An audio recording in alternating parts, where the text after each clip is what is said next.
పొలిటికల్గా మరి మీ అందరికీ తెలుసు, ఉప్పలు, మల్కాజ్గిరి, కుత్బులాపూరు, మేడ్చల్, కూకట్పల్లి ఈ నియోజకవర్గాలన్నింటిలో కూడా ఎవరు గెలిచిర్రు? మొత్తం బీటీ బ్యాచ్ గెలిచిర్రు. వాళ్ళు గెలవలే, అలా వేరే పార్టీలలో గెలిచి బీటీ బ్యాచ్ అంటే తెలుస్తుంది, బంగారు తెలంగాణ బ్యాచ్ అన్నారు. యూటీ బ్యాచ్ అంటే ఉద్యమం బ్యాచ్. ఉద్యమం బ్యాచ్ గెలవలేవు, మొత్తం బీటీ బ్యాచ్ గెలిచింది. గెలిచిన వాళ్ళంతా ఇళ్ళకి వచ్చింది అన్నట్టు. ఉప్పల్ నియోజకవర్గంలో మొదలంటే షేర్ సుభాష్ రెడ్డి అనే, అది మన బేతి సుభాష్ రెడ్డి అనే గెలిచింది. కానీ మొన్న కాంగ్రెస్లో గెలిచిన ఉప్పల్ ఆయన కూడా కాంగ్రెస్ మనిషి లక్ష్మారెడ్డి లాస్ట్ మినిట్లో వచ్చి టికెట్ తీసుకుని ఆయన గెలిచి. మల్కాజ్గిరిలో అంటే మన మల్లారెడ్డి గారు అందులో టీడీపీలో గెలిచి ఆయన ఇటు వచ్చి. కుత్బులాపూర్లో వివేక్ గారు కూడా టీడీపీలో గెలిచి ఆయన ఇటు వచ్చి. మేడ్చల్లో కూడా same situation, Kukatpally same situation. వీళ్ళందరూ ఏంది అని అంటే ఉద్యమాలు చేసినటువంటి ప్రతి ఒక్క ప్రజల్ని కూడా అనగదొక్కి కంప్లీట్గా ఈ బంగారు తెలంగాణ బ్యాచ్ మొత్తం మేడ్చల్లో ఎందుకు వచ్చిరు వీళ్ళంటే అభివృద్ధి కోసం రాలే. ఎందుకంటే అభివృద్ధి అనేది ఏడ కనబడలే నాకు మేడ్చల్లో తిరుగుతాయి. అంటే పై సోప్ టాప్ మంచిగా ఉంది, ఒకటో రెండు పెద్ద రోడ్లు ఉంటాయి, దాని చుట్టూ అన్ని ఇంటర్నేషనల్ బ్రాండ్స్ ఉంటాయి, ఓకే.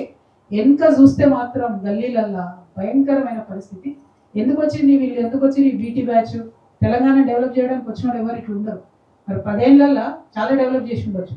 ఎందుకు వచ్చిరంటే చెరువుల కోసం, భూముల కోసం, పవర్ కోసం వచ్చి ప్రతి ఒక్కరు, ఇప్పుడు నేను చెప్పిన ప్రతి ఒక్క ఎమ్మెల్యే గారు స్థానికంగా చెరువుల కబ్జా, భూముల కబ్జా. ఇక నేను ఎన్ని చెప్పాలి డీటెయిల్స్ చెప్దామంటే భయంకరమైన పరిస్థితి ఉంది. ఇక్కడ మొత్తం కుత్బులాపూర్ అయితే కబ్జాలపూర్ అని పెట్టేసారు. కూకట్పల్లి మొత్తం బ్లూ షీట్స్, ఎక్కడ చూడు బ్లూ షీట్సే.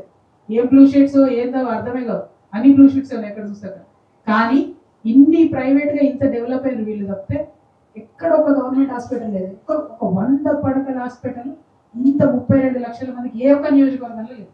నిజంగా నాకు ఆశ్చర్యం అనిపిస్తుంది. నేను నవ్వుకుంటున్నాను, నేను అక్కడెక్కడ ఆదిలాబాద్ పోయి అభివృద్ధి జరగలేదు అనుకుంటున్నా. మేడ్చల్ ఏంది ఇట్లా పరిస్థితి ఉందని. గమ్మత్ ఏంటంటే 6 అడుగుల బుల్లెట్ హెల్త్ మినిస్టర్ ఆయన ఎక్కడ కట్టలేదు మరి 100 పడకల hospital. IT minister, de facto chief minister KTR గారు, ఆయన మొత్తం అసలు అర్బన్ ఏరియా అంతా మొత్తం అద్భుతంగా వేసేసిన మున్సిపాలిటీ అన్నారు. ఏం అద్భుతమైంది అసలు, మేడ్చల్ చూస్తే తెలుస్తుంది ఏం అద్భుతమైంది, ఏం అభివృద్ధి. ప్రజలకు మాత్రం లాభం కాదు. ఎక్కడో 1-2 సీసీ రోడ్లు వేసింది, కానీ అన్ని సేమ్ ప్రాబ్లమ్స్. రిజిస్ట్రేషన్ ప్రాబ్లమ్స్ అట్లే ఉన్నాయి, నల్ల ప్రాబ్లమ్స్ అట్లనే ఉన్నాయి, నాలా ప్రాబ్లమ్స్ అట్లనే ఉన్నాయి. ఏం అభివృద్ధి? అభివృద్ధి అంటే ఏంది? లైట్లు, రోడ్లు, ఇంటర్నేషనల్ బ్రాండ్లు, ఇంతేనా?